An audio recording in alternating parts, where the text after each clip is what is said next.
it's just so helpful to be in the situation already. When you come to that situation again, you say, okay, I have done this. I know exactly what to do. And even if it wasn't my role, I remember my partner doing that exact thing. And so having that, okay, you know, I'm fine, we can do this, we handled it in SimLab, it really makes a difference and allows me to be more successful right out of school. We're really fortunate and happy with the simulation centers that we have here at Saskatchewan Polytechnic.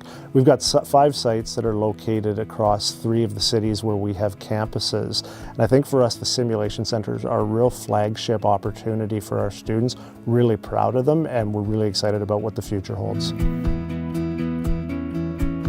We service approximately 2,000 students provincially a year, and we service 23 different programs between the nursing and the health science programs.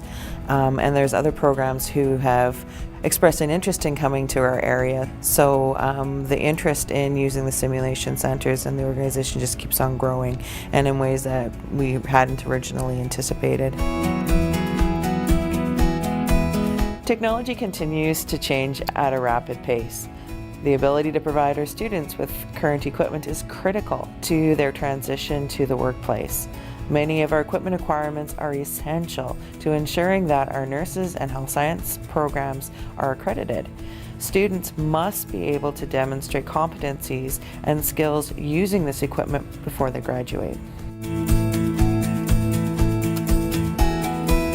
When I think back to my time going through the nursing program at Saskatchewan Polytechnic, it was such a time of formation and such a time of laying a foundation of the rest of my life, the rest of my career.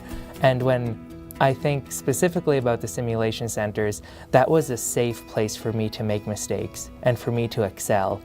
And the people who work there in the simulation centers, the faculty at Saskatchewan Polytechnic, it was incredibly student-centered. And I think that's maybe what I remember the most, is going in there and knowing that it was a safe place, that everyone who was there supported us, everyone was, wanting for us to do it right and to do it well. But when we didn't do it right, it was okay. We just tried again. It was awesome.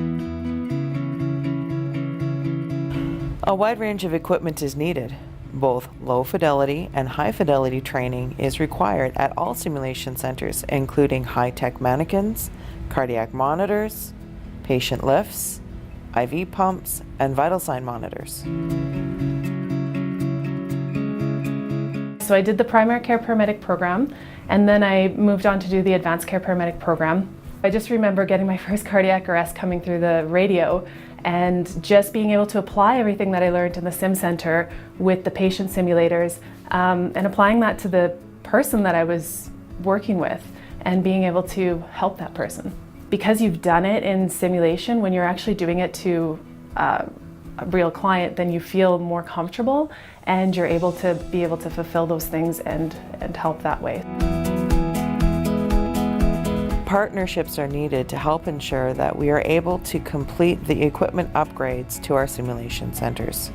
Our program touches so many lives and so many students, and you never know when one of those students is going to be touching someone in your life, and whether it's you or one of your family members or a very close friend, all of us encounter the healthcare system at some point, and having that confidence to know that the students have had the opportunity to gain the competency in their skills before encountering you or your family, I think is huge.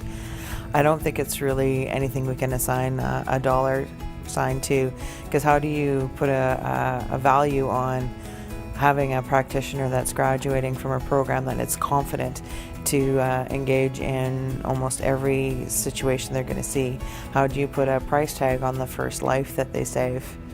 How do you put a price tag on all the possible errors they could have made that they now won't, because they've had the opportunity to get the practice and the rehearsals done in the simulation centers?